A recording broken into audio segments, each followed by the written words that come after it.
Hey everybody, it's me again. Thank you for watching. Thank you for tuning in. Look, I just want to tell you something. I'm really she's talking on Twitter again today. But one of the things that she always talks about is her haters and her detractors. And I was reminded once again, when I turned on my radio and listened to the news, because there's been another positive test in hotel quarantine. That's 2 in the last week. Of workers in hotel quarantine. And of course, everyone started to jump on the Premier of Victoria, Daniel Andrews.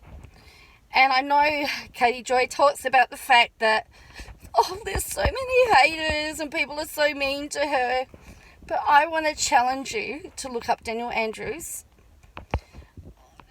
in Google, Daniel Andrews, and read what has been written about him. He locked the whole state down for over 110 days. Every one of those days, for over 100 days, he faced the media. He got hammered.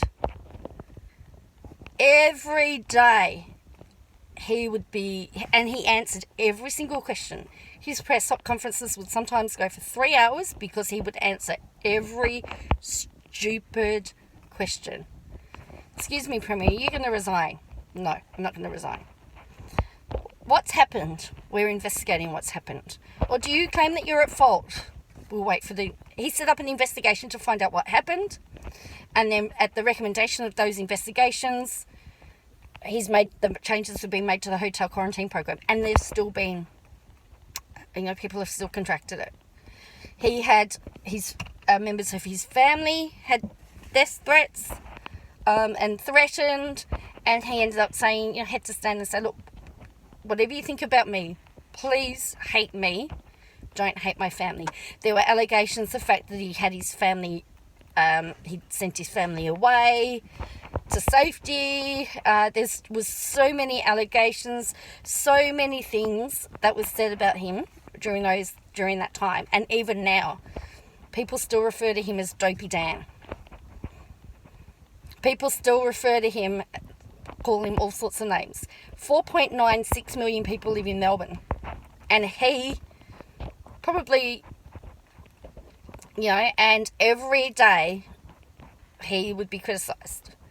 Now, you've just got people on YouTube criticising you. How would you feel if you picked up your local paper and there you are on the front cover? How would you feel if you turned on your radio and there you were hearing about how incompetent you were? What about if you turned on your news web browser and you read about you? Every day for over 100 days, that was his life. His life. Criticised.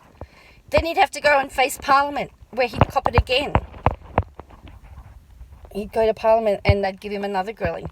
He was getting grilled all over the place. Now, I don't agree with everything. I don't agree with some of his policies.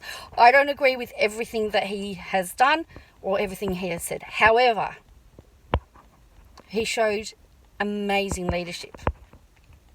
If ever you want a leader to stand up, he showed it. He even had the Prime Minister on his case, criticising him, and he would be criticised publicly. The Prime Minister goes, I can't control Daniel Andrews. Well, quarantine, Mr. Morrison, is a federal responsibility. It's your responsibility. It's not the state's responsibility. Every single state has had quarantine breaches. But anyway, that's a whole nother issue.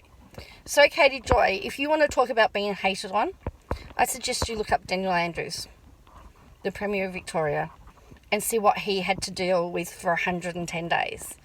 And even now, he's still getting it. Do you know what? He took after the restrictions eased, he dared take a day off. And do you know what was said? Do you know what the media said? Frontline was, Daniel Andrews has gone into hiding. He was taking a weekend off. He had a weekend off. 1 weekend he had off. After facing the media for over 100 so days. And all they could focus on was that he'd gone into hiding. No, he was having a break. He deserved it. So that is what hatred is. That is what being hated does. And you know what? You've got two choices. And and the other thing is that he admitted when he was wrong. He admitted that there were mistakes made, and he went and had an inquiry to find out how to make sure that this would not happen again. He did lose some ministers. Some people did lose, some people have lost their jobs. Some people have been made accountable. There have been new procedures put in place, so the whole system's been overhauled. He took responsibility, he stood up, and he made it right. That is the difference between a leader and somebody that can be believed and somebody that can't. Think about that.